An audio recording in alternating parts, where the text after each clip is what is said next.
Baik, Ibu, akan saya mulai.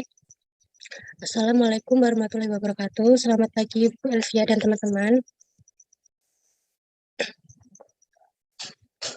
Di sini saya akan mempresentasikan mini proposal saya dengan judul Pengaruh Komputer Aksiti dan Komputer Attitude terhadap minat penguasaan software akuntansi pada mahasiswa pendidikan akuntansi di UNS.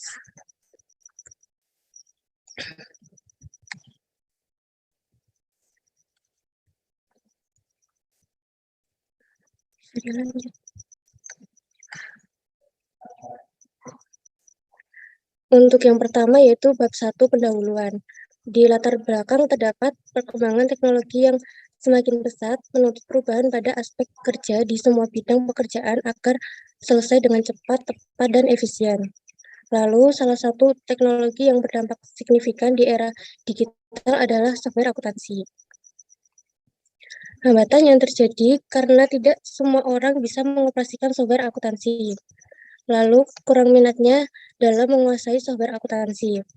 Ada beberapa faktor yang mempengaruhi minat tersebut, yaitu faktor dari aspek personal, diantaranya komputer aksiti dan komputer attitude.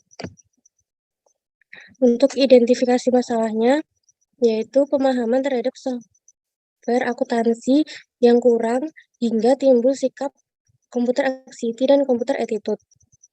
Kurang peka terhadap manfaat dari adanya komputer, terutama penggunaan software akuntansi. Lalu untuk batasan masalahnya sendiri, yaitu difokuskan pada pengaruh komputer aksiti dan komputer attitude pada minat mahasiswa dalam penguasaan software akuntansi. Rumusan masalahnya yaitu, apakah komputer aksiti dan komputer attitude mempengaruhi minat mahasiswa pendidikan akuntansi dalam mempelajari software akuntansi. Tujuan penelitiannya untuk mengetahui pengaruh dari komputer aksiti dan komputer attitude dalam minat mahasiswa pendidikan akuntansi terhadap penguasaan software akuntansi. Manfaat dari penelitian dibagi menjadi 3, yaitu untuk peneliti memberi manfaat dengan menambah wawasan dan pengetahuan, serta mendapatkan gambaran dari masalah yang dibahas di atas. Untuk mahasiswa, meningkatkan hasil belajar dalam menambah pengetahuan dan wawasan, menganalisis masalah dalam penelitian. Untuk universitas, bermanfaat untuk menambah koleksi atau perbendaharaan perpustakaan, khususnya jurusan pendidikan akuntansi. Lalu untuk bab 2-nya yaitu kajian pustaka, kerangka berpikir, dan hipotesis, terdiri dari teori teknologi asesmen modal atau TAM, komputer aksiti, komputer attitude, dan software akuntansi. Untuk kerangka berpikirnya bisa dilihat di gambar.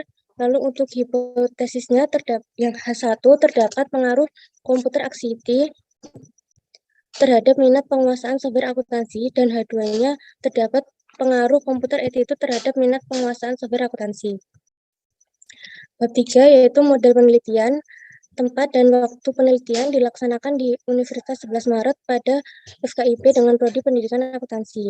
Waktu pelaksanaan mulai bulan Januari 2023 sampai dengan selesai. Untuk desain penelitian sendiri menggunakan pendekatan kuantitatif dengan jenis pendekatan kausal komparatif, bertujuan menguji variabel independen dan dependen.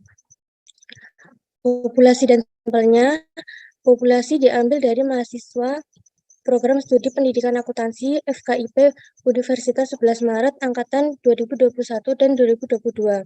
Sampel ditentukan melalui rumus Levin dengan tingkat kesalahan 5%. Tingkat pengambilan sampel menggunakan teknik pengambilan sampel berupa probability sampling dengan simple random sampling. Teknik pengumpulan data ini menggunakan teknik pengumpulan data berupa kuesioner. Kuesioner akan diberikan kepada mahasiswa program studi pendidikan akuntansi angkatan 2021 dan 2022 dengan jumlah kuesioner sesuai sampel yang sudah dihitung. Untuk skor skala Likert seperti pada di gambar. Untuk teknik analisis datanya, yang pertama analisis statistik deskriptif meliputi nilai maksimum, nilai minimum, dan rata-rata. Untuk uji validitas menggunakan percent correlation, Untuk uji reliabilitas menggunakan rumus Cronbach-Alpha, uji asumsi klasik terdiri dari uji multikolinearitas dan uji heteroskedastisitas. Lalu yang terakhir adalah uji hipotesis. Sekian presentasi mini proposal saya. Terima kasih untuk waktunya. Wassalamualaikum warahmatullahi wabarakatuh. Waalaikumsalam warahmatullahi wabarakatuh. Jangan di close dulu, Devani. Oke, sebentar Ibu.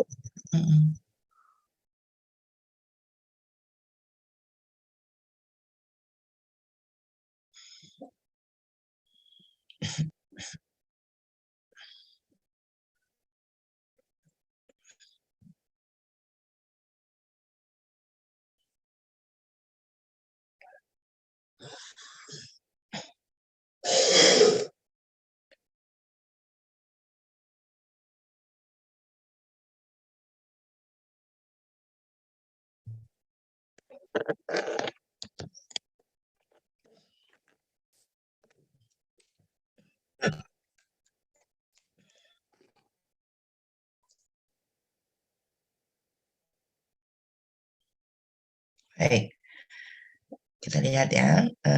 Pertama ada pertanyaan atau tidak dari teman-teman, silakan.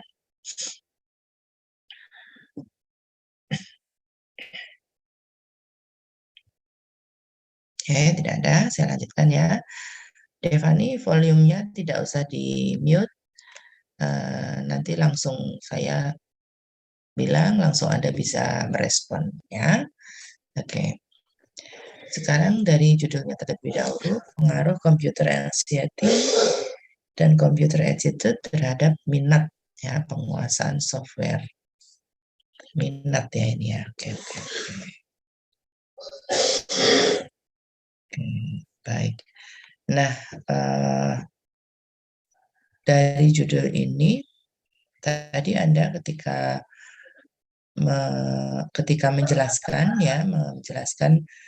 mengucapkan judul ini, Anda mengatakan bukan pada tetapi terhadap ya.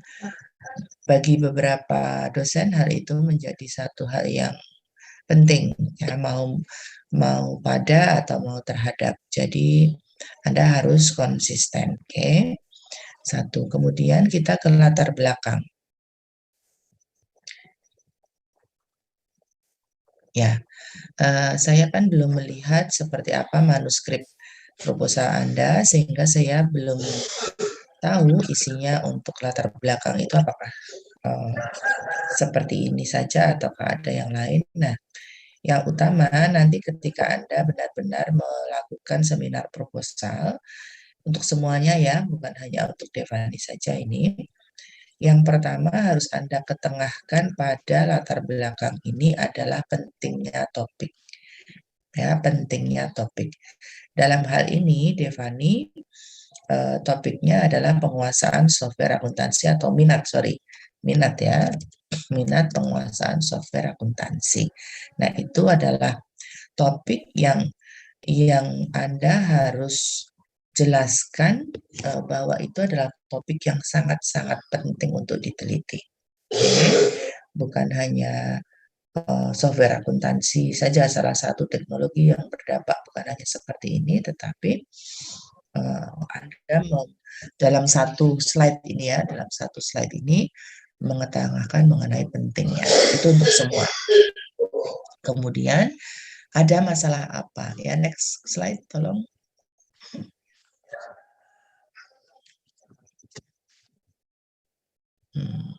Ini sudah langsung masalah, tetapi masalahnya masih masalah yang saya tidak tahu Anda menemukan dari mana masalah ini, karena tidak ada informasi di sini ya.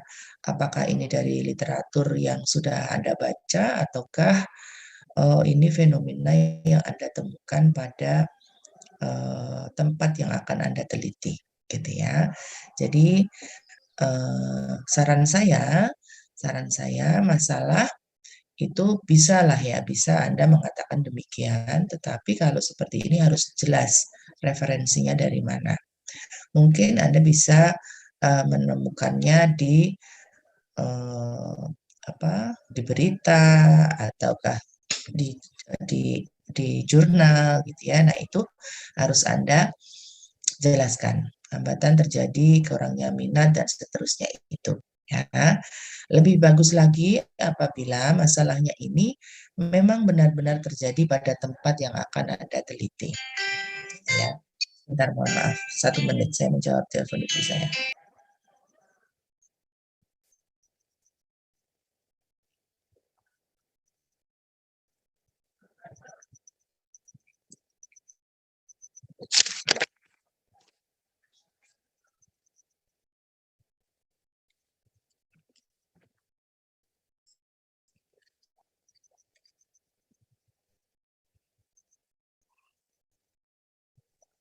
Ya. Gitu nggih, Divani, bisa diterima? Nggih, Bu. Nggih. Lalu kemudian masalah ya, kemudian kita ke next slide. Oke, identifikasi masalah ini tadi, kalau Anda masukkan di sini, artinya kan orang harus bisa melihat bahwa masalah yang teridentifikasi di sini itu juga sudah Anda tampilkan pada slide-slide sebelumnya, gitu ya. Tadi sudah ada atau belum? Sepertinya saya belum tahu yang 2 ini ya, pemahaman Belum, Ibu. J, Tadi sehingga sebenarnya mau saya jelaskan, tapi apa Word-nya saya tuh nggak bisa dibuka, jadi saya baca di PPT aja. Oke. Kalau kalau nanti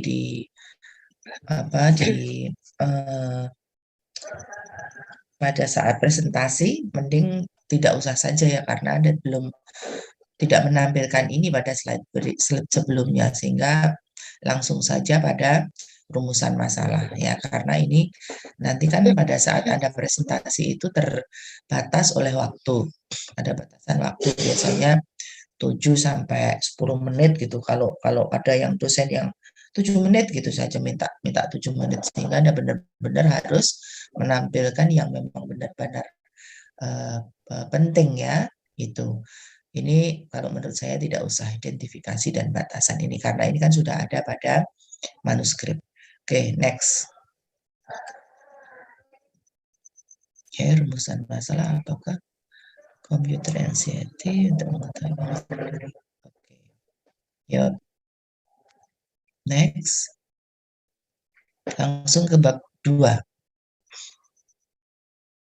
Nah, ini menarik. Anda menggunakan teknologi acceptance model. Ini apa, Devani? Anda bisa menjelaskan? Sebentar, Ibu.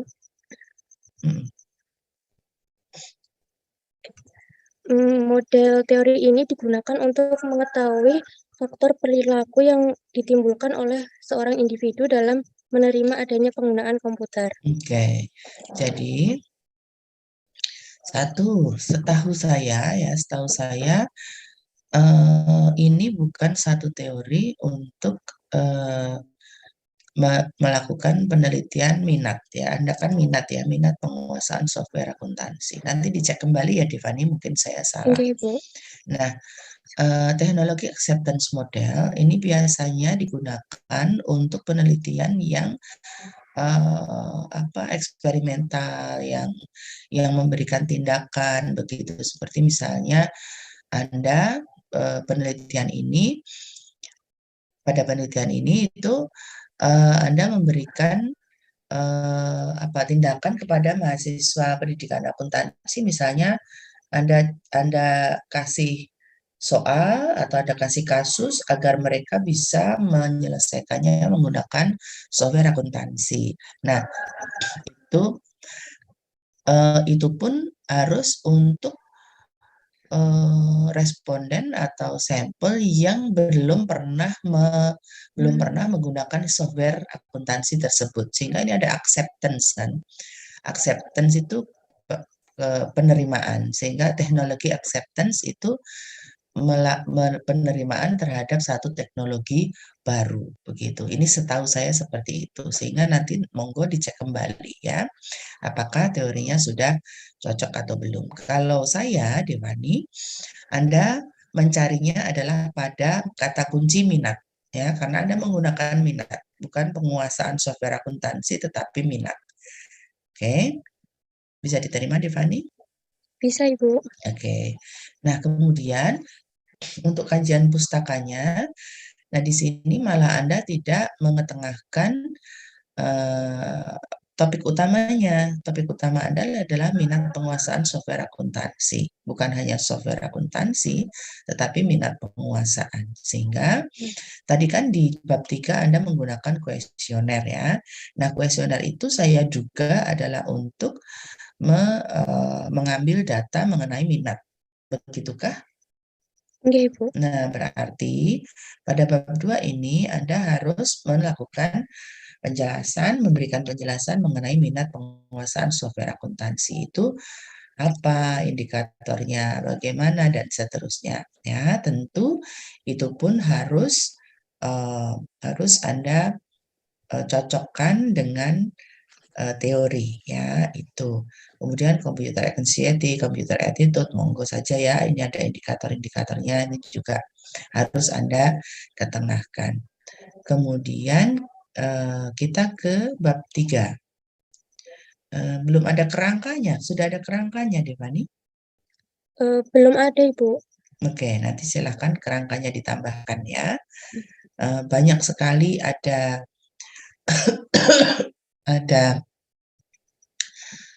website yang menjelaskan bagaimana membuat kerangka ya. Ada yang mudah, nah itu diikuti yang mudah saja. Oke, kemudian kita ke bab 3. Nah, ini untuk semuanya yang menggunakan yang mengambil sampel pada mahasiswa pendidikan akuntansi. Ini nanti Anda akan ada beberapa dosen yang tidak terlalu apa ya, bukan suka ya, tidak terlalu prefer ketika Anda menggunakan teman Anda sendiri di prodi pendidikan akuntansi ini. Jadi kalau saya sih nggak masalah ya, kalau saya nggak masalah. Tapi Anda harus siap-siap nanti kalau Anda menemukan penguji atau pembimbing yang seperti itu. Sehingga Anda harus memberikan argumentasi yang sangat-sangat kuat mengapa Anda menggunakan mahasiswa pada prodi pendidikan akuntansi FKIP UNS. Ya, ini Anda harus menjelaskan dengan argumentasi yang sangat kuat. Karena nanti pasti pertanyaannya, kenapa pendidikan akuntansi FKIP UNS? Kenapa tidak yang lain? Kenapa tidak di UMS? Kenapa tidak di UNES? Kenapa tidak di yang lain di Sumatera Utara dan seterusnya? Oke, maka Anda harus memberikan argumentasi. Gitu ya. Halo? Baik, Ibu. Oke. Next. Sorry. Desain penelitian dulu.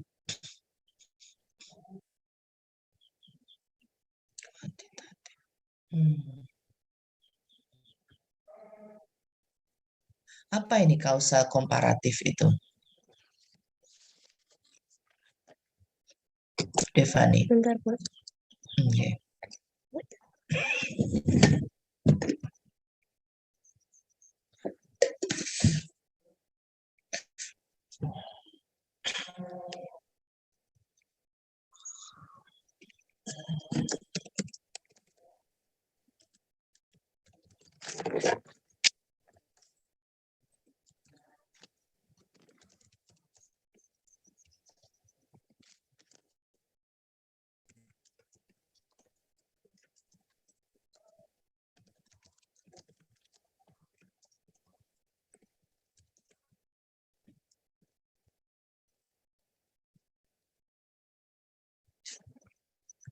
pendekatan kausal Mm-mm. komparatif ya, memiliki Mm-mm. tujuan untuk menarik kesimpulan tentang ada tidaknya hubungan sebab akibat di antara Hmm. variabel. Oke, oke. Oke, nanti dibaca kembali ya. Oke, nanti dibaca kembali. Lebih cocok ini jenis pendekatannya apa. Ya bisa sih kausal komparatif, tapi Anda benar-benar harus menguasainya, Tiffany ya. Anda harus Baik Ibu. menguasai sehingga ketika ada pertanyaan, Anda bisa memberikan penjelasan yang meyakinkan dan bisa masuk pada penelitian Anda ini. Nanti kalau jawaban Anda seperti itu, nanti dibolak-balik. Lalu gimana ini apa variabelnya seperti ini tuh berarti bagaimana cara menjelaskan kausal komparatif ini? Anda harus ngerti bagaimana cara menjelaskannya. Oke, Devani. Baik Ibu. Oke, yuk kita ke next slide. Hmm. Probability sampling. Mengapa probability sampling? Karena untuk memiliki peluang yang sama buat yang diambil itunya Bu, sampelnya Bu. Sorry, memiliki apa? Memiliki apa peluang yang sama buat setiap Hmm, itu ya dijadikan sampel. gitu. Oke, oke. Ini kalau simple random sampling itu apakah bisa dengan probability sampling ya? Nanti dicek ya kalau random sampling itu memang banyak jenisnya. Salah satunya adalah simple random sampling. Saya tidak tahu apakah bisa dengan probability sampling ya karena saya bukan ahli statistik. Nanti dicek kembali ya. Oke, Baik Ibu. ini untuk semuanya ya, untuk semuanya. Sampling method atau teknik pengambilan sampel itu ada ada alasannya ya, ada penjelasannya mengapa satu penelitian tertentu menggunakan sampel seperti ini gitu ya. Nah, Anda benar-benar harus menguasai pada teknik pengambilan sampel pada penelitian Anda itu alasannya apa menggunakan teknik tersebut. Begitu. Next.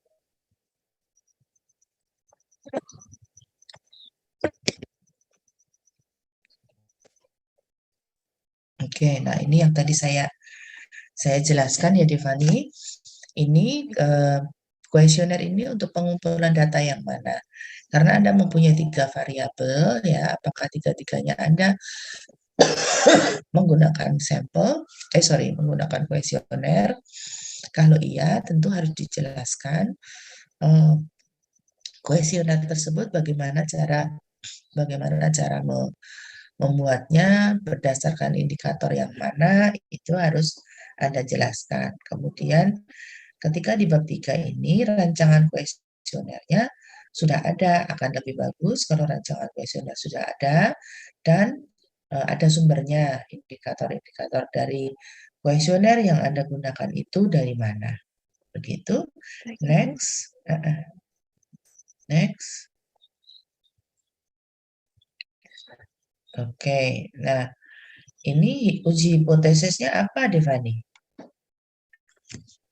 Hipotesisnya yang Mm, ini Bu. Ujinya menggunakan apa ujinya? Nah, itu saya masih bingung, Bu. Jadi saya Hmm, kerjakan seperti ini dulu. Oke. Jadi nanti dicari eh, uji hipotesis untuk penelitian. Ini kan ada pakai pengaruh tadi ya, Iya. pengaruh variabel X terhadap variabel Y itu menggunakan apa gitu. Nanti akan ada banyak website statistik yang bisa menjelaskan. Nah, kemudian ini untuk semua, kalau uji hipotesisnya belum tahu menggunakan apa, Anda jangan memberikan uji tentang ini ya apa namanya ini asumsi klasik atau uji prasyarat. Karena uji prasyarat ini mengikuti uji hipotesisnya, bukan sebaliknya ya. Sehingga nanti eh, Jangan dituliskan dulu kalau belum tahu apa uji hipotesisnya. Karena uji hipotesisnya menggunakan apa, nah uji asumsi klasiknya itu nanti yang menyesuaikan. Begitu. Oke, Devani? Baik, Bu. Tidak semuanya menggunakan multi-call, tidak semuanya menggunakan hetero, gitu ya. Jadi nanti silakan dicek kembali. Ini untuk semuanya yang menggunakan uji statistik. Oke, ada pertanyaan silakan. Belum ada, Ibu. Oke, terima kasih. Iya, ada yang bertanya? Tidak. Jika tidak ada, Devani bisa close screen dan dilanjutkan ke yang lain. Terima kasih, Bu. Oke, terima kasih Devani.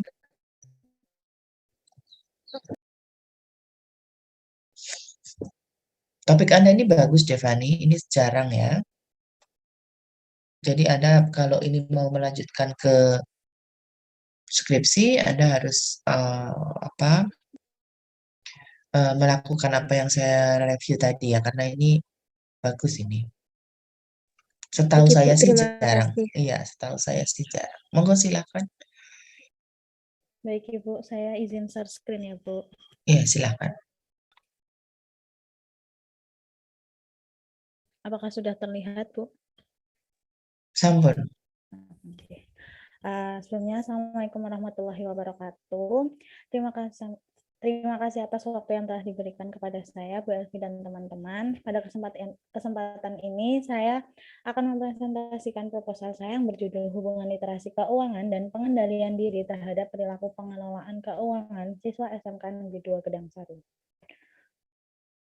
Selanjutnya, untuk yang pertama yaitu bab 1 pendahuluan, terdapat latar belakang, rumusan masalah, tujuan penelitian, dan manfaat penelitian.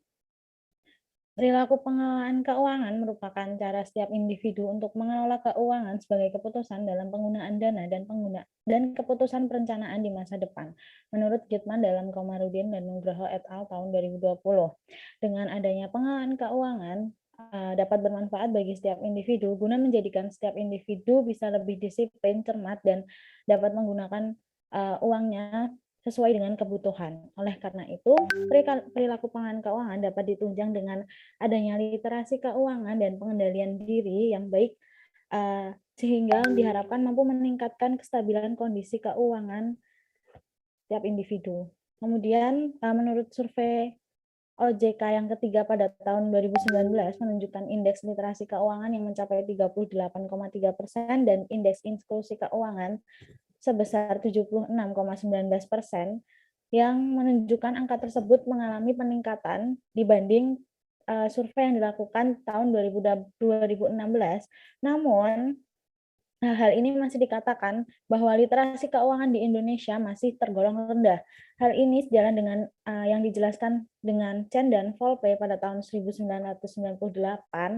Apabila indeks literasi keuangan berada di bawah 60%, maka dikatakan bahwa pemahaman literasi keuangan masih berada di taraf yang rendah. Dengan demikian, sangat diperlukan adanya literasi keuangan sebagai bekal untuk seorang individu memiliki perilaku pengelolaan keuangan yang baik. Kemudian menurut Widayati dalam Lestari tahun 2020, dengan adanya literasi keuangan, seorang dapat mengambil keputusan untuk kehidupannya dan menerima tanggung jawab atas tindakan yang dilakukan. Begitu juga dengan pengendalian diri. Pengendalian diri merupakan suatu cara individu dalam upaya untuk menahan diri dan mempertimbangkan suatu tindakan yang baik maupun yang buruk dalam untuk mengambil keputusan. Hal ini pengendalian diri memiliki peran dalam prinsip pengelolaan keuangan guna mengendalikan diri untuk pengambilan keputusan yang berkaitan dengan aspek keuangan. Kemudian fenomena atau gap research yang ditemukan dari penelitian sebelumnya atau penelitian lain terdapat 3, yaitu yang pertama ada menurut Prihatini dan Irianto tahun 2021, yang menunjukkan adanya pengaruh yang signifikan dan hubungan positif antara literasi keuangan dan pengendalian diri terhadap pengelolaan keuangan setiap individu. Yang kedua, menurut Ali Farizani tahun 2015 yang mengemukakan bahwa pengendalian diri berpengaruh secara negatif dan tidak signifikan terhadap perilaku pengelolaan keuangan. Yang ketiga yaitu Hergiono et al. Tahun 2016 yang mengemukakan bahwa literasi keuangan tidak berpengaruh terhadap perilaku pengelolaan keuangan. Dijelaskan bahwa perilaku pengelolaan keuangan seseorang dapat dipengaruhi oleh berbagai faktor. Tidak selamanya seseorang dengan pengetahuan keuangan yang tinggi mampu mengendalikan perilaku pengelolaan keuangannya. Selanjutnya, terdapat 3 rumusan masalah yang dapat disampaikan, yaitu apakah terdapat hubungan antara literasi keuangan terhadap perilaku pengelolaan keuangan siswa SMK. Yang kedua, yaitu apakah terdapat hubungan antara pengendalian diri terhadap perilaku pengelolaan keuangan pada siswa SMK. Yang ketiga, yaitu apakah terdapat hubungan antara literasi keuangan dan pengendalian diri terhadap perilaku pengelolaan keuangan siswa SMK. Selanjutnya, yaitu tujuan penelitian. Terdapat 3 tujuan. Yang pertama, untuk mengetahui adanya hubungan antara literasi keuangan terhadap perilaku pengelolaan keuangan siswa SMK. Yang kedua, untuk mengetahui adanya hubungan antara pengendalian diri terhadap perilaku pengelolaan keuangan siswa SMK. Yang ketiga, untuk mengetahui hubungan antara literasi keuangan dan pengendalian diri terhadap perilaku pengelolaan keuangan siswa SMK. Selanjutnya yaitu manfaat penelitian. Yang pertama, bagi penelitian lain. Penelitian ini dapat digunakan sebagai referensi untuk penelitian selanjutnya yang sejenis atau relevan dengan penelitian ini. Dan yang kedua yaitu untuk sekolah. Yang pertama, hasil penelitian ini dapat dijadikan bahan evaluasi dan masukan kepada sekolah untuk mengarahkan siswa agar memiliki pengetahuan pentingnya literasi keuangan dan memiliki pengendalian diri yang baik agar memiliki perilaku pengelolaan keuangan yang baik. Yang kedua yaitu hasil penelitian dapat digunakan sebagai bahan pertimbangan untuk menentukan kebijakan yang mempengaruhi perilaku pengelolaan keuangan dalam diri siswa. Yang ketiga yaitu bagi siswa. Penelitian ini memberikan pengetahuan dan gambaran perilaku pengelolaan keuangan kepada siswa sehingga siswa mampu memahami tentang perilaku pengelolaan keuangan sejak dini yang dapat dijadikan bekal di kehidupan saat ini dan masa depan. Kemudian yang kedua yaitu bab 2, kajian pustaka yang berisikan kajian teori, kerangka berpikir, dan hipotesis. Pada penelitian ini menggunakan teori of planned behavior yang menurut Adzen tahun 1991 menjelaskan bahwa fokus utama dari teori ini adalah intensi dan niat dari dalam diri setiap individu untuk melakukan suatu hal atau tindakan.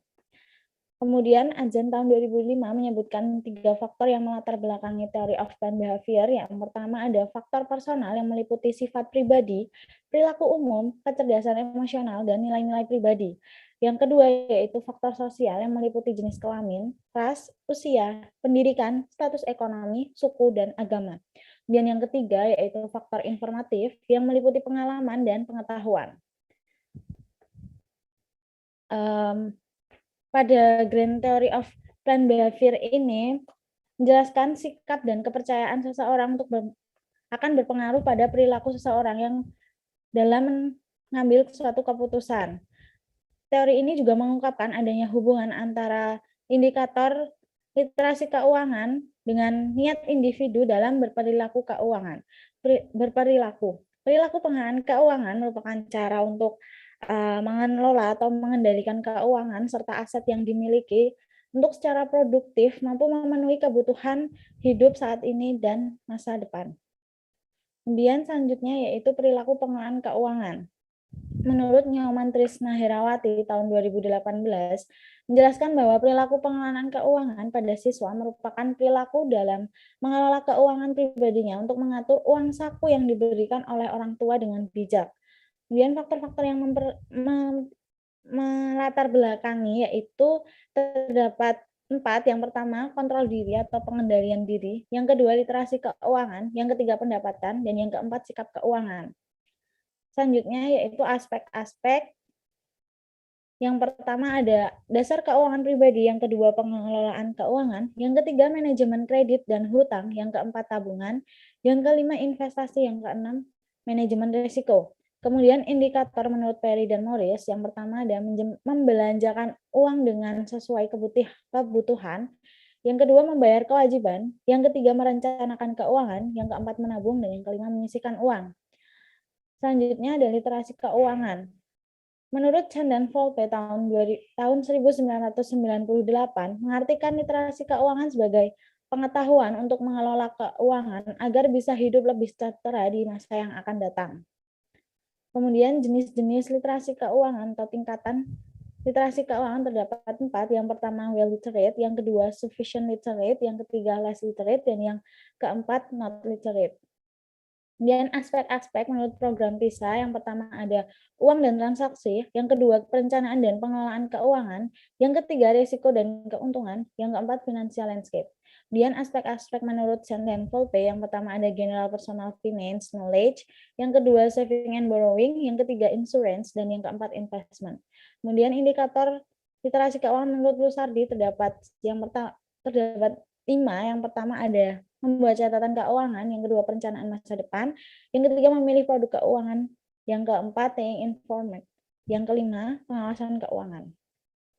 Selanjutnya ada pengendalian diri. Pengendalian diri menurut Moen merupakan tindakan seseorang untuk mengendalikan diri secara otomatis, kebiasaan, dorongan, emosi, dan keinginan dengan tujuan untuk mengarahkan perilakunya. Kemudian faktor-faktor yang melatar belakangi menurut Gufron dan Risnawati, yang pertama ada faktor internal dan yang kedua ada faktor eksternal. Kemudian faktor-faktor menurut Baumister dan Boden, yang pertama ada faktor orang tua dan yang kedua ada faktor budaya. Selanjutnya yaitu aspek-aspek menurut Gufron, yang pertama kemampuan mengontrol perilaku, yang kedua kemampuan mengontrol stimulus, yang ketiga kemampuan mengantisipasi peristiwa, yang keempat kemampuan menafsirkan peristiwa, yang kelima kemampuan mengambil keputusan. Kemudian indikator menurut Gufron, yang pertama yaitu kontrol perilaku atau behavior control, yang kedua kontrol kognitif atau cognitive control, yang ketiga kontrol keputusan atau decision control. Selanjutnya indikator menurut Haryati dan Veronica yaitu mengendalikan emosi, yang kedua sifat dapat dipercaya, yang ketiga kewaspadaan, yang keempat adaptabilitas, dan yang kelima inovasi. Selanjutnya yaitu kajian teori. Yang pertama, hubungan literasi keuangan terhadap perilaku pengelolaan keuangan. Individu yang memiliki literasi keuangan tinggi, maka perilaku pengelolaan keuangan akan lebih tinggi dibandingkan dengan individu yang memiliki literasi keuangan rendah. Hal ini sejalan dengan menurut Nuchman Laili dalam Ashifa tahun 2020 yang menjelaskan bahwa literasi keuangan adalah kemampuan atau kecerdasan setiap individu dalam mengelola dan mengatur keuangannya untuk meningkatkan taraf hidupnya. Kemudian yang kedua yaitu hubungan pengendalian diri terhadap perilaku pengelolaan keuangan. Dalam penelitian ini, pengendalian diri yang dimaksud adalah pengendalian diri dalam kalangan siswa SMK yang dapat mempertimbangkan baik buruknya suatu tindakan yang dilakukan. Pengendalian diri berhubungan dengan perilaku pengelolaan keuangan karena pentingnya pengendalian diri sangat diperlukan setiap individu, khususnya di kalangan siswa SMK yang dapat mempertimbangkan apabila akan melakukan perilaku konsumtif atau pembelian impulsif. Kemudian yang terakhir, hubungan literasi keuangan dan pengendalian terhadap perilaku pengelolaan keuangan. Diketahui adanya beberapa indikator yang saling berhubungan antara literasi keuangan dan pengendalian diri terhadap perilaku pengelolaan keuangan. Literasi keuangan dan pengendalian diri memiliki hubungan dan perilaku pengelolaan pada siswa, sehingga literasi keuangan dan pengendalian diri dapat dijadikan kebutuhan dasar bagi siswa yang terhindar dari masalah keuangan atau kesulitan keuangan. Dengan tingkat pemahaman serta pengetahuan yang baik, siswa akan mampu berusaha mengendalikan diri dari keinginan secara jangka panjang sehingga siswa dapat mengatur keuangan dengan efisien.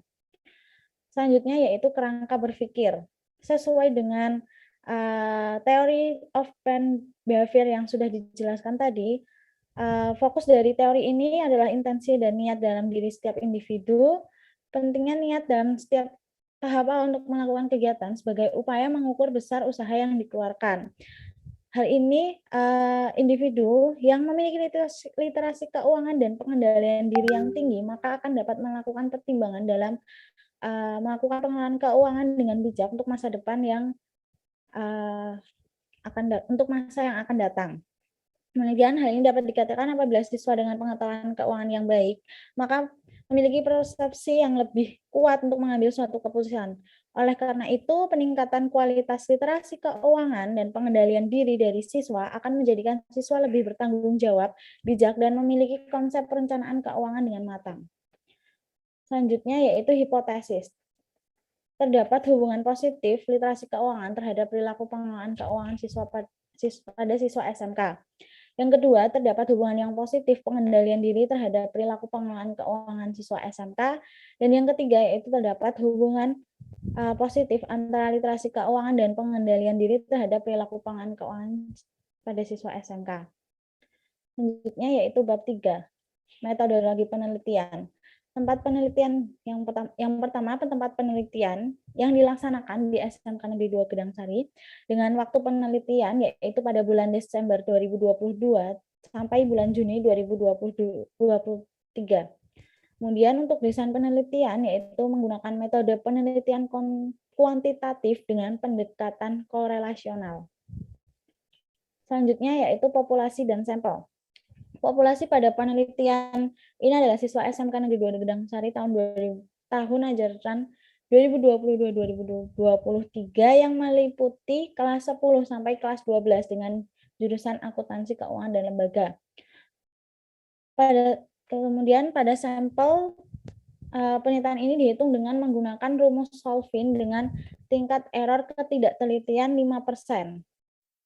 Berdasarkan perhitungan dengan rumus Solvin dapat ditentukan jumlah sampel sebagai berikut. Untuk perhitungan menggunakan rumus Solvin menghasilkan 134 sampel. Selanjutnya yaitu teknik pengambilan sampel atau probability.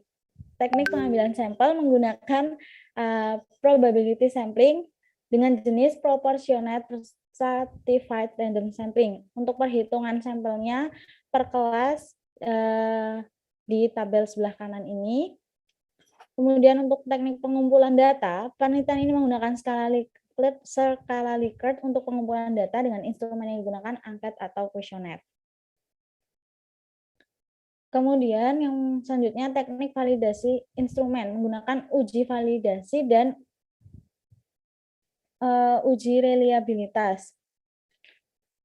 Kemudian untuk teknik analisis data yaitu menggunakan uji prasyarat analisis yang menggunakan uji linearitas, uji normalitas, uji multikolinearitas, dan uji heteroskedasitas.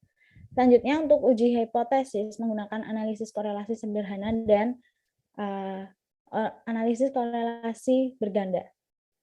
Dan untuk prosedur penelitian, yang pertama ada perumusan masalah penelitian, yang kedua pengajuan judul penelitian, yang ketiga studi literatur, yang keempat penyusunan laporan penelitian, dan yang kelima penyusunan instrumen penelitian, yang keenam pengajuan surat izin penelitian, yang keenam pelaksanaan penelitian, yang kedelapan pengelolaan data dan analisis data, dan yang kesembilan penyusunan lapor akhir hasil penelitian. Oke, sekian presentasi saya. Apabila ada yang ingin menanggapi, dan untuk waktunya saya kembalikan ke Bu Elvi. Terima kasih. Wassalamualaikum warahmatullahi wabarakatuh. Waalaikumsalam warahmatullahi wabarakatuh. Terima kasih Alicia, bagus sekali. Silakan yang lain apabila ada sesuatu yang ingin disampaikan, monggo. Tidak, kita review ya. 1. Literasi keuangan dan pengendalian diri terhadap perilaku pengelolaan keuangan. Oke, di SMK Negeri Gedang Sari. Ini di mana, Alicia? Ini SMK saya dulu, Ibu, di Gunung Kidul. Gunung Kidul, oke.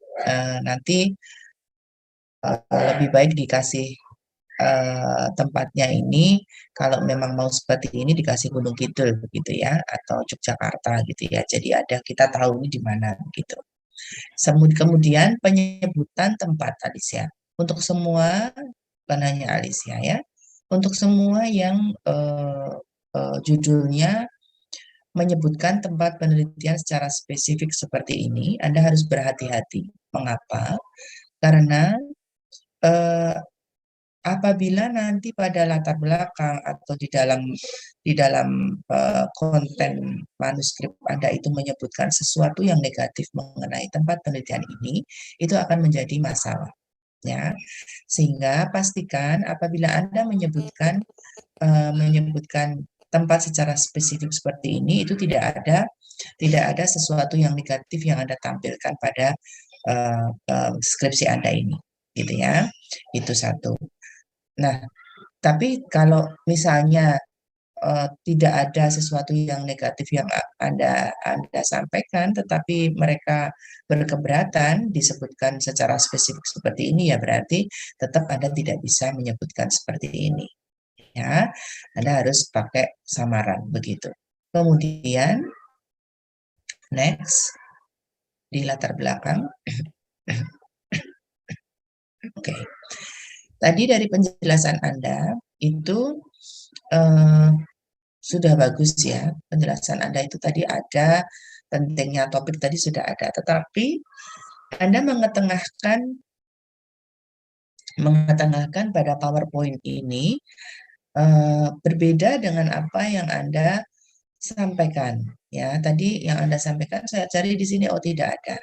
Kalau seperti itu, lebih baik ketika nanti Anda presentasi proposal maupun presentasi ketika ujiannya, itu Anda yang Anda tulis di sini adalah yang poin-poinnya saja, sehingga Anda bebas untuk memberikan penjelasan tidak membingungkan, ya, begitu. Kemudian, nah ini misalnya mengapa saya cenderung untuk menyarankan yang poin-poinnya saja, karena di sini ada istilah-istilah yang ini ada perilaku pengelolaan keuangan, merupakan bla bla bla, kemudian menunjukkan indeks literasi keuangan, gitu. Ada istilah-istilah indeks literasi keuangan lagi, gitu. Terus pengendalian diri, di mana ini kalau hanya seperti ini, orang yang hanya melihat pada PowerPoint Anda tanpa melihat pada manuskrip itu akan bertanya, apalagi yang tidak memiliki pengetahuan sebelumnya mengenai topik ini ya, akan bertanya-tanya, sama nggak sih perilaku pengelolaan keuangan sama literasi keuangan, itu yang dimaksudkan apakah dua hal yang berbeda atau sama? Nah, akan timbul pertanyaan-pertanyaan seperti itu. Sehingga karena penjelasan Anda tadi sudah bagus, ya itu malah ini membingungkan, gitu. Ini malah membuat menegasikan apa yang Anda sampaikan tadi, gitu kan, eman-eman penjelasannya sudah bagus, tetapi di sini tidak cocok, gitu ya. Sehingga saran saya poin-poinnya saja ketika presentasi. Oke. Kemudian next, bagus ya, Anda sudah. Oh ya, satu lagi, Devani, Alicia. Sorry, yang atas. Nah, ini bagi siapapun yang presentasi itu pada PowerPoint yang latar belakang ini jangan langsung definisi, ya, jangan langsung definisi. Kalau mau membuat tulisan yang rinci, itu akan lebih baik Anda topik utamanya ini pentingnya apa, itu yang difokuskan. Ya, itu yang difokuskan. Ya, kalau seperti ini kan ini hanya definisi dan kita tidak bisa melihat ini pentingnya apa, begitu. Oke, next. Next. Bagus, next. Tujuannya sudah relevan ya dengan rumusan ya, semuanya, bukan hanya Alicia, semua tujuan harus relevan dengan masalah. Next. Next. Saya lihat ada gap riset tadi ya. Ini Ibu, bagus ya, bagus sekali, ada gap riset. Nah, bagi semuanya ada gap riset, harus ada gap riset, itu ada pembimbing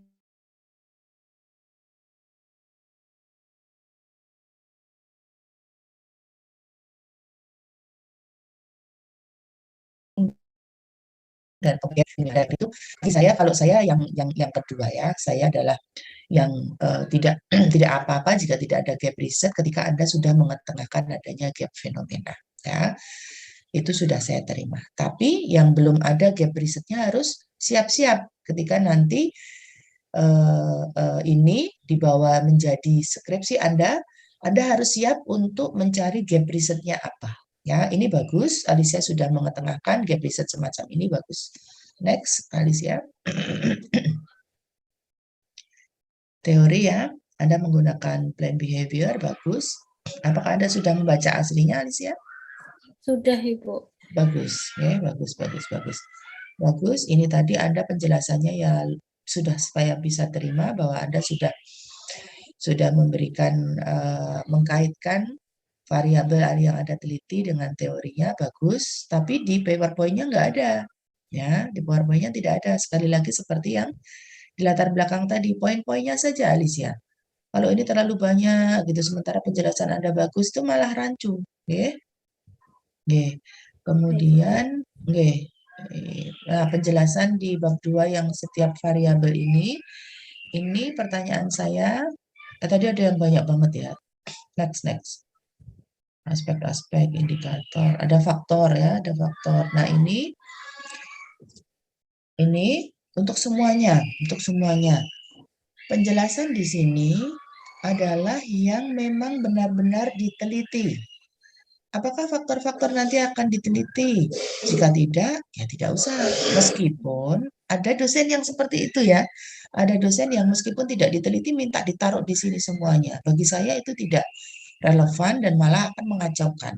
Mending yang poin-poin saja.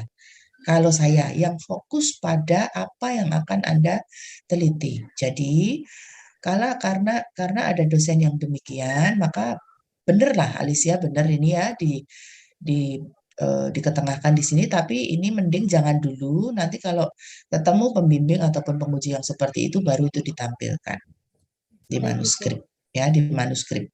Kalau di PowerPoint tetap yang ditampilkan hanya yang Anda teliti saja. Oke, next. Kerangka sudah ada, bagus. Kemudian hipotesis, nah kita ke hipotesis.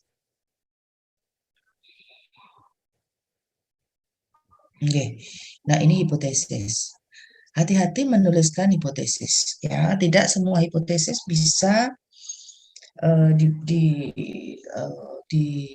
dituliskan positif, kemudian positif.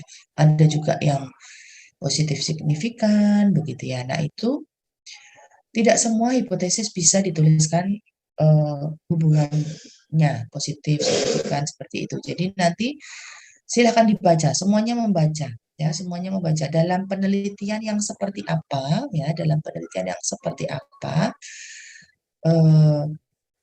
kita bisa menuliskan kata positif, signifikan pada hipotesis kita. Ya, semuanya harus mencari ini nanti.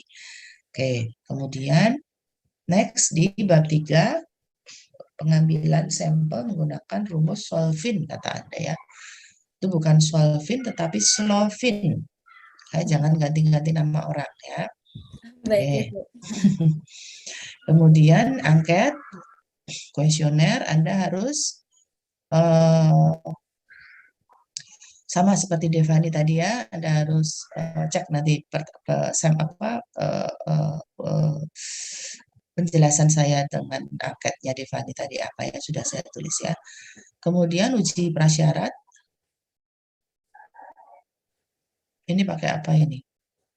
Hipotesis korelasi. Korelasi, oke. Pakai hubungan ya tadi ya? Iya, Ibu. Oke. Korelasi. Untuk korelasi, untuk uji hipotesis sama ya seperti tadi. Review saya, jadi apakah diperlukan uji prasyarat yang seperti apa, nanti mengikuti uji hipotesisnya. Kemudian penulisan analisis korelasi ini apakah perlu menggunakan sederhana dan ganda, nanti juga silahkan dicek kembali. Oke, bagus sekali Alicia, tinggal menambahkan, men-amend atau mengadjust beberapa hal saja, ini bagus. Oke. Baik, Ibu. Oke, terima kasih. Silakan di close. Next, silakan. Siapa? Baik, terima kasih banyak, Bu Elvi. Sami-sami, Alicia.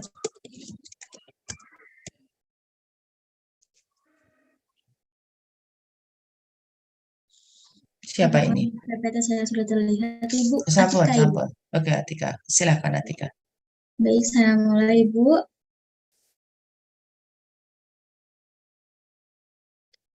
Assalamualaikum warahmatullahi wabarakatuh. Selamat pagi, Bu Elvia. Selamat pagi, teman-teman semua. Terima kasih atas kesempatan yang telah diberikan kepada saya untuk mempresentasikan proposal dari skripsi saya. Saya Atika Vina Lestari dengan NIM K77213. Untuk judul yang saya ambil adalah pengaruh literasi keuangan dan gaya hidup terhadap pengelolaan keuangan mahasiswa pendidikan akuntansi Universitas 11 Maret Surakarta. Untuk latar belakangnya, di sini ada yang pertama itu di era perkembangan zaman yang sudah semakin maju itu menyebabkan masyarakat mengalami permasalahan keuangan karena meningkatnya kebutuhan dan gaya hidup. Nah, permasalahan keuangan ini dialami oleh sebagian besar masyarakat termasuk mahasiswa. Untuk mengatasi permasalahan keuangan ini dibutuhkan pengelolaan keuangan agar terhindar dari permasalahan keuangan. Nah, diketahui tingkat pengelolaan keuangan di Indonesia itu masih rendah, yaitu sebesar 54,9% menurut survei OJK pada tahun 2017. Kemudian, pengelolaan keuangan ini dipengaruhi oleh literasi keuangan dan gaya hidup. Jadi, literasi keuangan dan gaya hidup itu berpengaruh terhadap pengelolaan keuangan seseorang. Nah, menurut penelitian yang dilakukan oleh Gunawan dan kawan-kawan dan teman-teman, maksud saya dan rekan, pada tahun 2020 pada mahasiswa Prodi Manajemen Universitas Muhammadiyah Sumatera Utara, itu ditemukan bahwa literasi keuangan dan gaya hidup secara simultan mempengaruhi pengelolaan keuangan mahasiswa.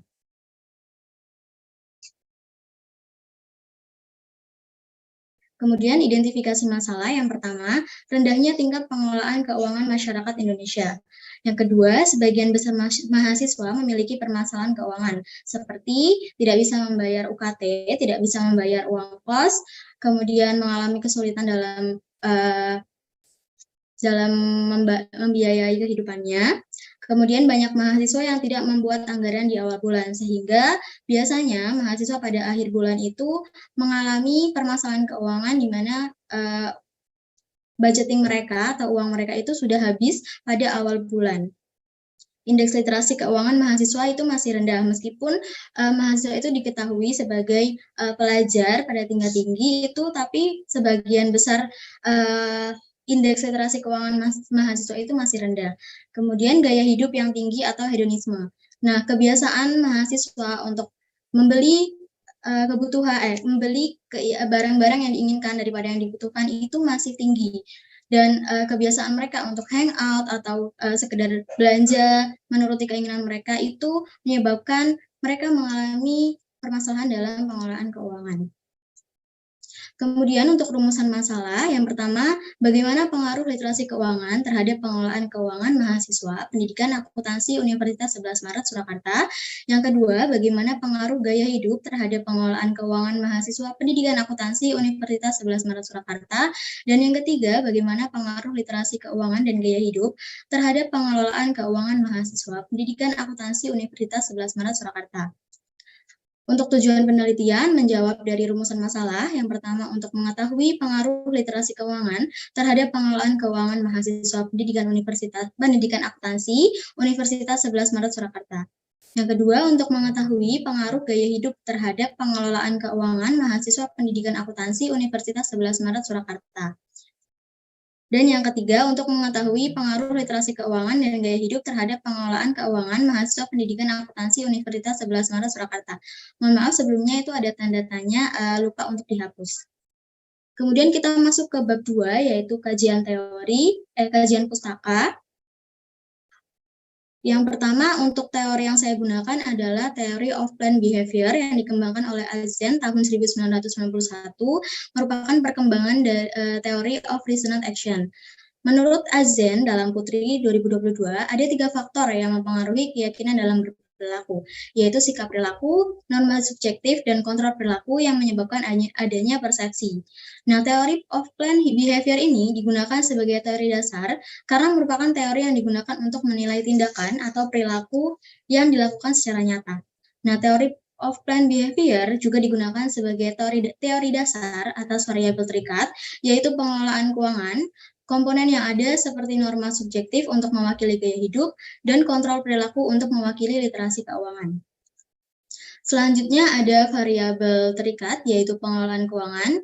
Untuk pengertiannya, berdasarkan pendapat yang sudah saya baca dari Putri dan Suhardi, dapat disimpulkan bahwa pengelolaan keuangan merupakan aktivitas mengatur dan mengelola keuangannya sehari-hari secara terstruktur. Kemudian untuk faktornya ada dua, yaitu ada menurut Sahira dan ada menurut Putri. Untuk menurut Sahira itu ada literasi keuangan, efikasi diri, status sosial ekonomi keluarga. Untuk menurut Putri, faktor pengelolaan keuangan itu ada dua, yaitu literasi keuangan dan gaya hidup. Kemudian untuk indikator, menurut Marsh dan Mashud, yang untuk menurut Marsh itu merencanakan, mengeluarkan, menabung, dan pemborosan. Kemudian untuk Mashud, itu ada perencanaan, pengendalian, pengelolaan, penyimpanan keuangan, dan aktivitas perbandingan harga.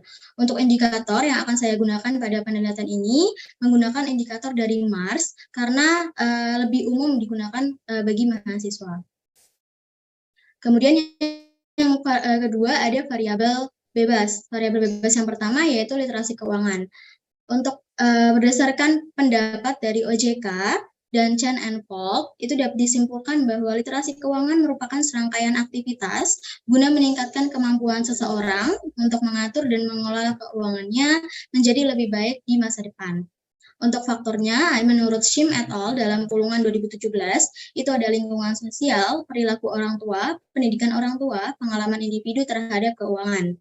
Untuk indikator, menurut Chen and Falk 1998, ada pengetahuan dasar tentang keuangan, tabungan dan pinjaman, asuransi, serta investasi. Untuk variabel bebas yang kedua itu ada gaya hidup. Menurut pendapat dari Pulungan dan Zahra, itu dapat disimpulkan bahwa gaya hidup merupakan suatu cara yang menggambarkan hidup seseorang, baik dalam menggunakan uangnya, interaksi dengan lingkungannya, dan cara menghabiskan waktunya. Untuk faktornya, menurut Armstrong dalam Utami dan Marpaung 2022, ada dua faktor yang mempengaruhi gaya hidup, yaitu faktor internal yang terdiri dari sikap, pengalaman, dan pengamatan, kepribadian, konsep diri, motif, dan persepsi. Untuk faktor eksternal, itu ada kelompok referensi, keluarga, kelas sosial, dan kebudayaan. Untuk indikator gaya hidup, menurut Suwarman dalam Wulandari 2022, gaya hidup itu dapat diukur dengan aktivitas, minat, dan opini.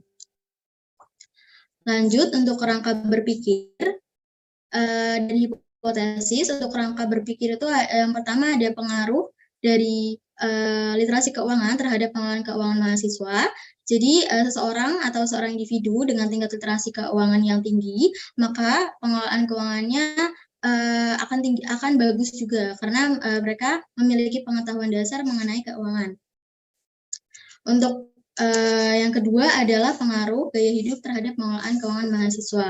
Dan yang ketiga ada pengaruh literasi keuangan dan gaya hidup terhadap pengelolaan keuangan mahasiswa.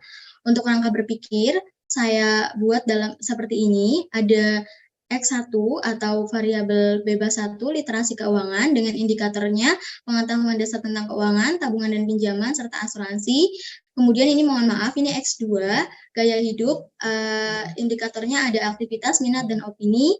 Kemudian mereka mempengaruhi Y atau variabel terikat, yaitu pengelolaan keuangan dengan indikator merencanakan, mengeluarkan, menabung, dan pemborosan. Untuk hipotesisnya, H1 terdapat pengaruh literasi keuangan terhadap pengelolaan keuangan mahasiswa. H2 terdapat pengaruh gaya hidup terdapat pengelolaan keuangan mahasiswa. Dan H3 terdapat pengaruh literasi keuangan dan gaya hidup terhadap pengelolaan keuangan mahasiswa. Masuk ke bab 3, yaitu metode penelitian. Yang pertama ada tempat dan waktu penelitian. Untuk tempat penelitian, saya gunakan program studi pendidikan akuntansi Universitas 11 Maret di Jalan Insinyur Sutami nomor 36A Surakarta. Alasan saya melakukan penelitian di program studi pendidikan akuntansi adalah yang pertama, terdapat kesesuaian masalah yang akan diteliti dengan yang terjadi di dunia nyata. Yang kedua, adanya sumber informasi yang dibutuhkan oleh peneliti. Dan yang ketiga, belum adanya penelitian terkait tentang pengelolaan keuangan pada mahasiswa program studi pendidikan akuntansi di FKIP Universitas 11 Maret. Kemudian untuk waktu penelitian, saya anggar 4 bulan, yaitu dari bulan Desember 2022 sampai dengan Maret 2023. Kemudian untuk desain penelitian, jenis penelitian yang saya gunakan yaitu deskripsi kuantitatif. Kemudian untuk variabel penelitian, ada variabel independen yaitu literasi keuangan atau S1 dan gaya hidup atau S2, dan variabel dependen yaitu pengelolaan keuangan atau Y. Selanjutnya untuk populasi dan sampel. Populasi di sini saya gunakan mahasiswa program studi pendidikan akuntansi Universitas 11 Maret, mulai dari angkatan 2020 sampai angkatan 2022, yang terdiri dari untuk angkatan 2020 ada 79 mahasiswa, untuk angkatan 2021 ada 65 mahasiswa, dan untuk angkatan 2022 ada 88 mahasiswa. Total mahasiswa ada 232 menurut SIAKAT UNS 2022 yang saya akses pada tanggal 28 November 2022. Kemudian untuk sampel sebanyak 165 responden yang dihitung menggunakan rumus Kolpin. Kemudian untuk teknik pengambilan sampel yang saya gunakan adalah proportional random sampling, karena jumlah mahasiswa pada setiap angkatan itu berbeda, sehingga saya gunakan metode proportional random sampling. Untuk angkatan 2020, samplingnya ada 56, 2021 ada 46, kemudian 2022 yaitu 63, sehingga jumlah sampling yang akan digunakan adalah 165 responden. Kemudian untuk teknik pengumpulan data, jenis data yang digunakan adalah data kuantitatif dalam bentuk bilangan dan disajikan dalam bentuk angka.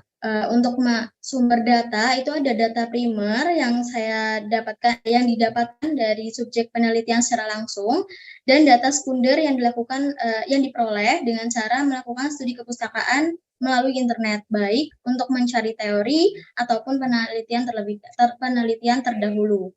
Selanjutnya untuk metode pengumpulan data, metode ini saya gunakan metode angket atau kuesioner berupa pertanyaan pilihan ganda yang disediakan jawabannya. Jadi tidak memberikan pendapat kepada responden. Kemudian untuk penilaian ini menggunakan skala Likert, yaitu berupa checklist dengan 4 alternatif jawaban, yaitu sangat setuju 4, setuju 3, tidak setuju 2, dan sangat tidak setuju 1. Lanjut untuk teknik uji validitas dan reliabilitas instrumen. Untuk uji validitas saya menggunakan produk momen. Ini untuk mengetahui derajat dari ketepatan suatu data yang sesungguhnya terjadi pada objek dengan data yang diperoleh. Jadi tujuan dari uji validitas ini untuk mengukur kevaliditasan suatu kuesioner dengan menggunakan bantuan IBM SPSS statistik. Untuk reliabilitas instrumen, itu untuk mengetahui apakah kuesioner dalam suatu penelitian itu mampu atau tidak menunjukkan ukuran yang konstan. Dalam penelitian ini saya gunakan metode Cronbach alpha dengan bantuan IBM SPSS statistik. Kemudian untuk teknik analisis data yang saya gunakan adalah analisis regresi berganda. Untuk langkah-langkah yang dilakukan, yang pertama itu ada uji asumsi klasik. Yang pertama ada uji normalitas, itu menggunakan one sample Kolmogorov-Smirnov, itu untuk mengetahui penyebaran data dalam sebuah regresi. Nah, yang kedua ada uji linearitas atau menggunakan uji F, itu untuk mengetahui apakah sebuah data itu memiliki hubungan linear atau tidak antar variabel bebas dan variabel terikat. Yang ketiga ada uji uji heteroskedasitisitas, itu menggunakan uji scatter plot dengan melihat pola penyebaran titik. Dan yang terakhir ada uji multikolinearitas, itu menguji korelasi antar variabel bebas dengan melihat nilai pada variance inflation factor atau VIF dan tolerance. Kemudian langkah yang kedua itu ada uji hipotesis. Yang pertama ada analisis regresi berganda, itu untuk memprediksi seberapa jauh perubahan dari nilai variabel terikat apabila nilai dari variabel bebas ini berubah. Kemudian untuk yang kedua ada uji signifikansi simultan atau uji F. Yang ketiga ada uji signifikansi parsial atau uji T, dan yang terakhir ada analisis koefisien determinasi atau uji R kuadrat.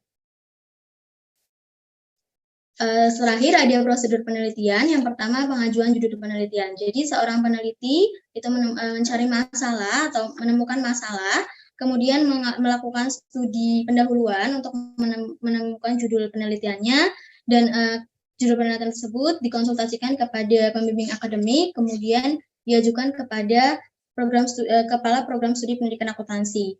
Selanjutnya ada penyusunan proposal penelitian, dan kemudian ada pengajuan instrumen penelitian, selanjutnya ada pengajuan izin penelitian, kemudian pengumpulan data penelitian, kemudian data penelitian itu diolah dan dianalisis, dan yang terakhir ada pembuatan laporan penelitian. Cukup sekian dari saya, mungkin dari teman-teman yang lain atau dari Bu Elvia ada tanggapan, saya persilakan. Baik, terima kasih Atika, bagus ya. Kita ke judul Atika. Sudah ada. Kita ke latar belakang.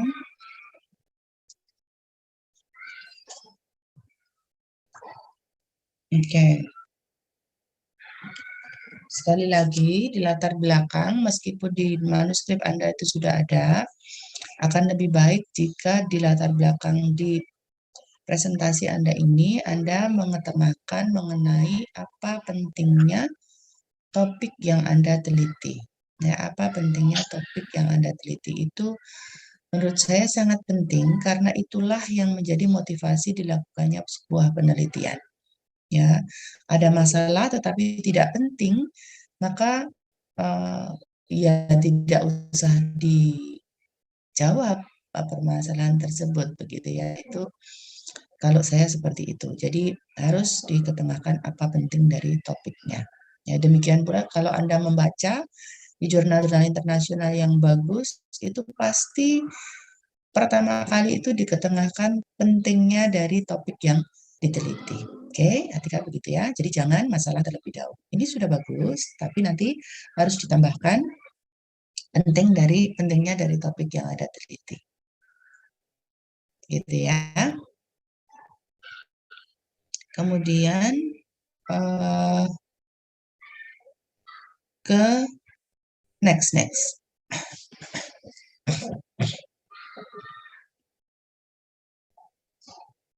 Oke. Identifikasi masalah ini karena pada slide Anda ini, di latar belakang yang ada di slide Anda itu kan tidak ada tadi. Ini kalau Anda nanti presentasi, mending ini tidak usah saja, ya karena ini akan membuat, karena tadi kan di latar belakang Anda tidak menjelaskan mengenai ini dan tidak ada tulisan mengenai ini. Maka kalau ini Anda tampilkan di sini bagi dosen, penguji yang nanti tidak membaca manuskrip Anda itu akan menjadi potensi bagi Anda untuk ditanya lebih lanjut ya, yang bahkan mungkin tidak ada hubungannya dengan topik penelitian Anda. Begitu. Next.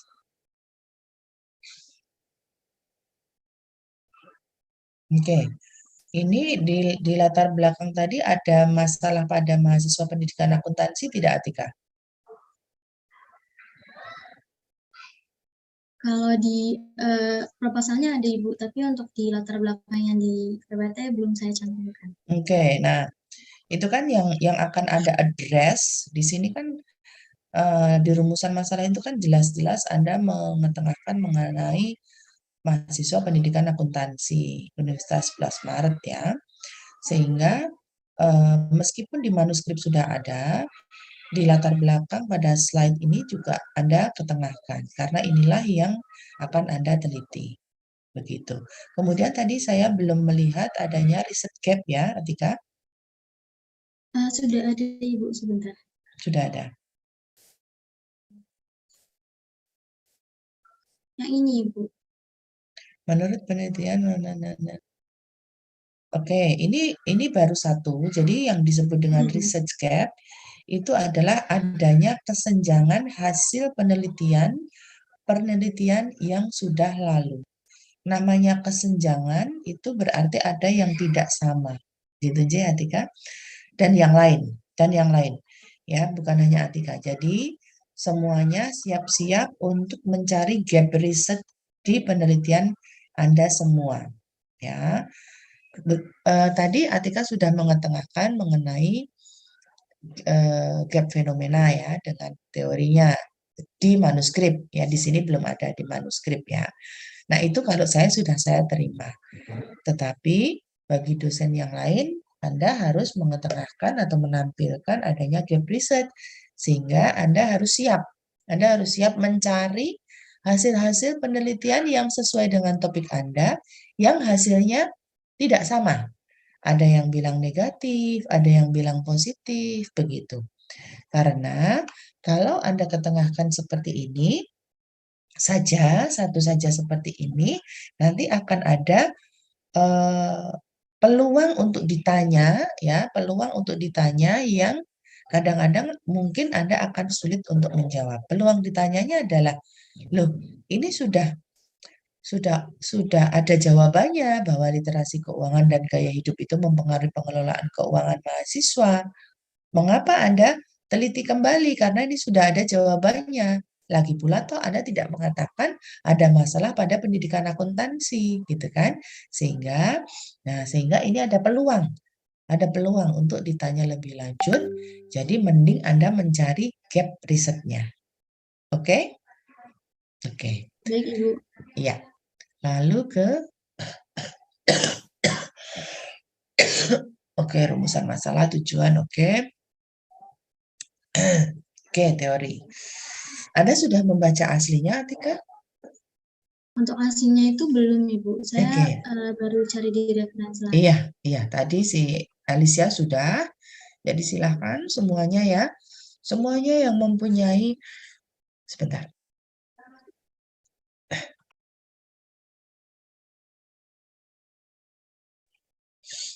Oke, semuanya yang mempunyai topik yang sama, teori yang sama, akan lebih baik apabila Anda berdiskusi. Ya, akan menjadikan referensi Anda itu menjadi lebih kaya. Ya, jadi diskusi saja, nggak apa-apa. Jadi jangan berpikir, wah nanti dia tak kandani, ngono aku bodoh tak kandani, terus kok dia lebih dulu lulusnya, wah mangkel banget, mangkelnya sampai seumur hidup gitu ya. Jangan, ya nggak apa-apa dia lulus duluan kan juga nggak apa-apa. Oke, jadi lebih baik berdiskusi gitu ya. Kemudian penjelasan di tiap variabel tadi, Atika. Next.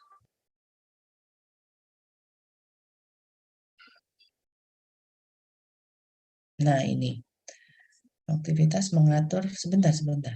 Literasi keuangan. Aktivitas mengatur dan mengelola keuangannya sehari-hari. Coba sebelumnya yang teori.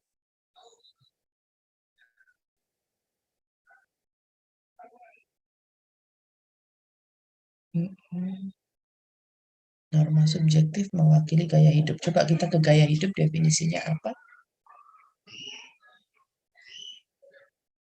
Gaya hidup, Atika?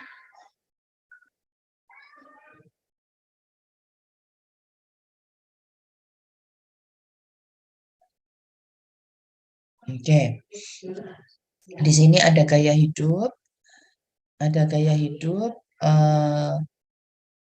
definisinya, kemudian ada faktor-faktornya, kemudian ada indikatornya. Coba Anda cek kembali, Atika, di teorinya. Kita ke teori. Ya, ini semuanya diperhatikan ya.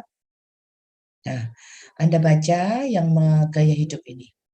Norma subjektif. Ya.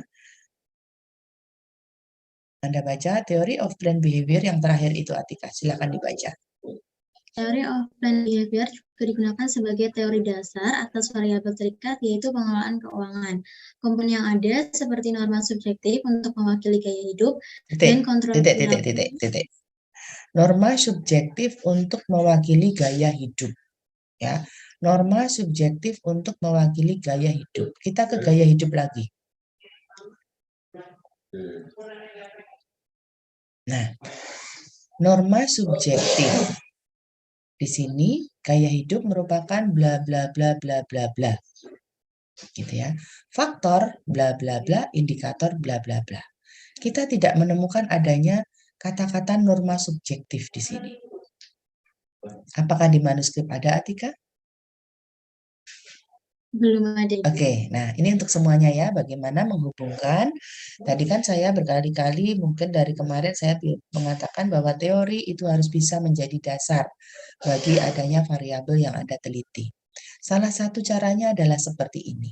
Anda harus bisa menghubungkan atau menjadikan teori itu sebagai dasar, itu caranya seperti ini salah satunya. Anda cek penelitian yang sejenis yang menggunakan teori yang sama, ya, penelitian sejenis yang menggunakan teori yang sama, bagaimana cara mereka untuk menjelentrehkan atau menjelaskan norma subjektif tadi itu seperti apa sampai bisa Anda simpulkan bahwa norma subjektif itu salah satunya adalah gaya hidup. Bisa diterima, Atika? Ya. Bisa, Ibu. Iya, sip. Jadi untuk semuanya nanti Anda harus bisa mengkaitkan bahwa gaya hidup ini tuh dasarnya munculnya gaya hidup tuh dari si teori tadi. Nanti Anda bisa menarik kesimpulan seperti itu. Ya. Oke, caranya seperti itu. Kemudian demikian pula dengan indikator, demikian pula dengan faktor-faktor. Ini sama ya penjelasan saya seperti siapa tadi ya? Alicia ya, bahwa yang relevan saja yang masuk ya, yang tidak diteliti tidak usah, tapi tetap Anda simpan. Nanti kalau Anda menemukan penguji atau pembimbing yang minta, meskipun tidak relevan harus masuk ya Anda masukkan. Oke. Kemudian indikator. Nah ini indikator kan Anda tadi merefer teori Anda pada seseorang, kemudian indikator dan pengertian Anda merefer kepada orang yang lain. Hati-hati kalau seperti itu biasanya kadang-kadang miss, Atika. Dan yang lain, bukan hanya Atika ya, kadang-kadang miss. Karena apa? Mungkin Suarman dalam Wulan dari 2022 ini teorinya tidak sama. Ya, meskipun indikatornya adalah indikator gaya hidup, mungkin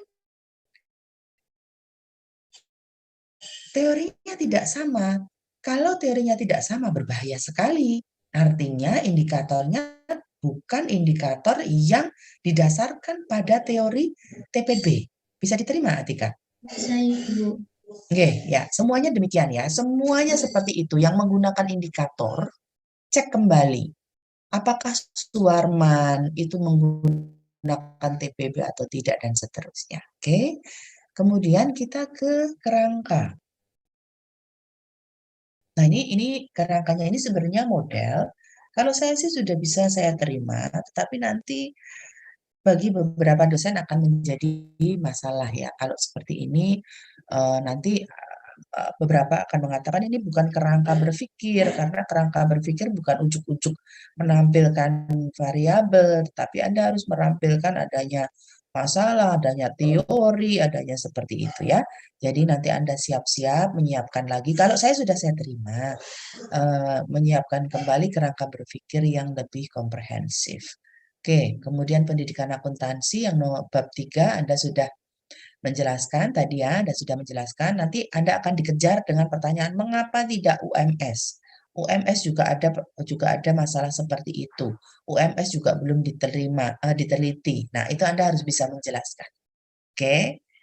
Oke ya. Kemudian sampling method, penjelasan Anda sudah oke, bagus. Anda menggunakan proportionate ya, apa tadi?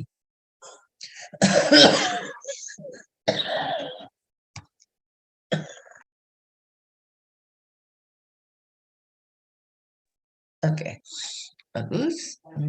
Kemudian untuk angket, penjelasan saya idem dengan Devani. Likert scale tadi apa ya? Skala Likertnya tadi gimana, Atika? Sebentar, Ibu.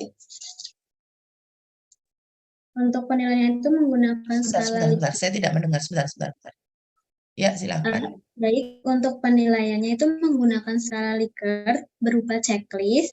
Jadi disediakan pertanyaan pilihan ganda yang disediakan jawabannya dan tidak memberikan pendapat kepada responden. Oke. Untuk Berapa skala? Ya. Skalanya berapa? Skalanya ada 4, Ibu. Nah, Sangat ini. 74, Oke. 73, Oke. 4 ya. Semuanya yang menggunakan Likert scale. Ya, semuanya yang menggunakan Likert scale. Pada aslinya ya aslinya Likert scale itu ganjil. Ada 5, ada 7, ada 9 gitu. Enggak apa-apa, Atika jangan bingung dulu. Enggak apa-apa. Jadi mengapa 4? 4 itu kan berarti menghilangkan satu pilihan tengah. Satu pilihan tengah itu adalah tidak memberikan pendapat atau ragu-ragu gitu kan. Nah, itu dihilangkan. Pertanyaannya adalah mengapa dihilangkan? Itu Anda harus paham. Anda harus paham, sangat paham, dan Anda harus punya referensi yang sahih, yang valid dari jurnal internasional yang bereputasi, yang bagus, yang juga menggunakan Likert scale skala genap. Ya, Anda harus punya buktinya bahwa itu sudah dilakukan oleh peneliti-peneliti yang bagus. Nah, kalau saya tidak masalah, tetapi Anda harus bisa mengetengahkan apa alasannya Anda tidak menggunakan skala ganjil. Ya, karena nah ini Anda harus siap-siap.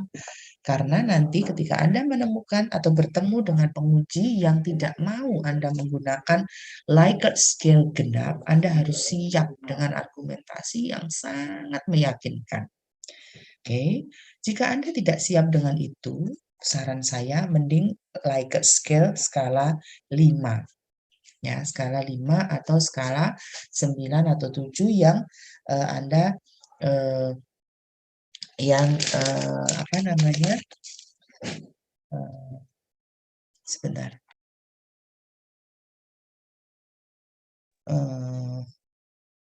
Yang Anda tidak usah mencari penjelasan mengapa Anda menghilangkan pilihan ragu-ragu atau tidak memberikan pendapat. Oke.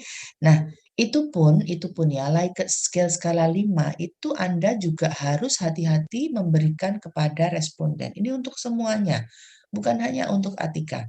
Semuanya yang menggunakan Likert scale skala ganjil. Tadi kalau genap ada kendalanya ya. Nah, ganjil juga ada. Anda mungkin belum pernah membaca satu artikel. Ada satu artikel itu yang mengatakan bahwa responden itu ada kecenderungan untuk mencari gampangnya dan mencari amannya, sehingga mereka itu cenderung untuk memilih jawaban tengah.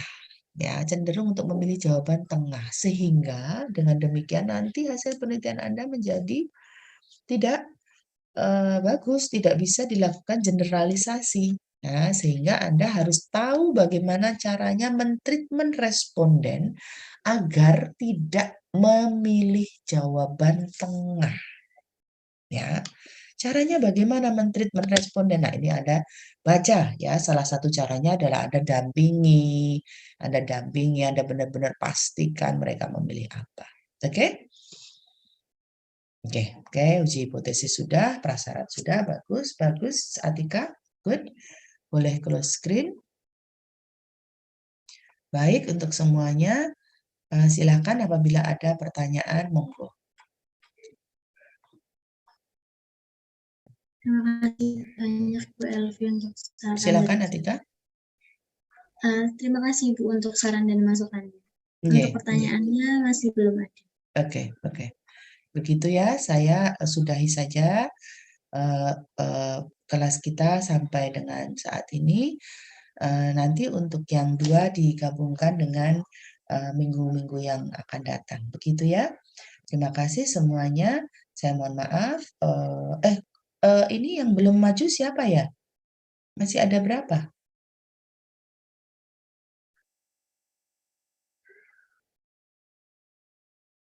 Oke, nanti bisa nih ya, ketua kelas bisa ngobrol dengan saya ya. Oke, kita sudahi. 12 anak, Ibu. Oh, kan 12. Oke, nanti bisa 6 berarti ya.